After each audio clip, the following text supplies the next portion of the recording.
ట్విట్టర్ను చేజిక్కించుకున్నప్పటి నుంచి ఎలన్ మస్క్ను కష్టాలు వెంటాడుతూనే ఉన్నాయి. ఆ సంస్థను కొనుగోలు చేసి ఎక్స్గా మార్చిన మస్క్ న్యాయపరమైన చిక్కులు ఎదుర్కొంటున్నారు.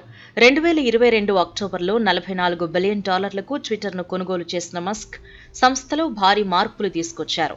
కాస్ట్ కటింగ్ పేరుతో సంస్థలో దాదాపు 75% మంది ఉద్యోగుల్ని తొలగించారు. ఉన్నత స్థాయి ఉద్యోగుల నుంచి కింద స్థాయి ఉద్యోగుల వరకు అందరికీ ఉద్వాసన పలికారు. దీంతో మాజీ ఉద్యోగులు ఇప్పుడు మస్క్ పై న్యాయ పోరాటానికి సిద్ధమవుతున్నారు. తమకు మస్క్ పరిహారం ఇవ్వకుండా ఎగ్గొట్టేందుకు ప్రయత్నిస్తున్నారు అంటూ కోర్టులను ఆశ్రయిస్తున్నారు.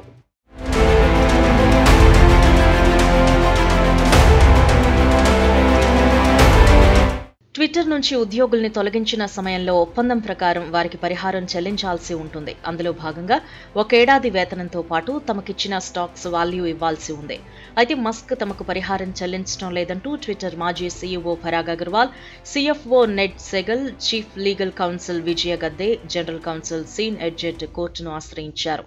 మొత్తం తమకు ఎక్స్ నుంచి $128 మిలియన్ పరిహారంగా రావాల్సి ఉందని కోర్టుకు తెలిపారు. అయితే తమకు పరిహారం చెల్లించే ఉద్దేశ్యం మస్క్కు లేదని, అందుకే తమను తొలగించేందుకు అసంబద్ధమైన కారణాలు చూపించారని ఆరోపించారు. తమ స్థానాల్లో ఇతర సంస్థల నుంచి వచ్చిన వారిని నియమించినట్టు పిటిషన్లో పేర్కొన్నారు. అంతేగాక ట్విట్టర్ నుంచి తొలగించబడిన చాలా మంది ఉద్యోగులు ఇప్పటికే కోర్టులను ఆశ్రయించినట్లు తెలిపారు.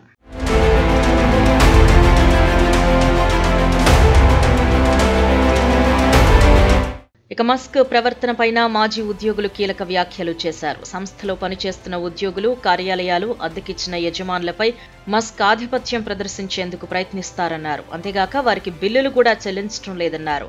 మస్క్తో విభేదించే వారిని తన దగ్గరున్న సంపద, అధికార మదంతో అణగదొక్కాలని చూస్తారన్నారు. మస్క్ ట్విట్టర్లో తీసుకొచ్చిన మార్పులే ఆయనకు చిక్కులు తెచ్చిపెడుతున్నాయని, అనవసరంగా ఉద్యోగులపై కక్షపూరితంగా వ్యవహరించడం వల్లే ఇలాంటి పరిస్థితి వచ్చిందని విశ్లేషకులు భావిస్తున్నారు.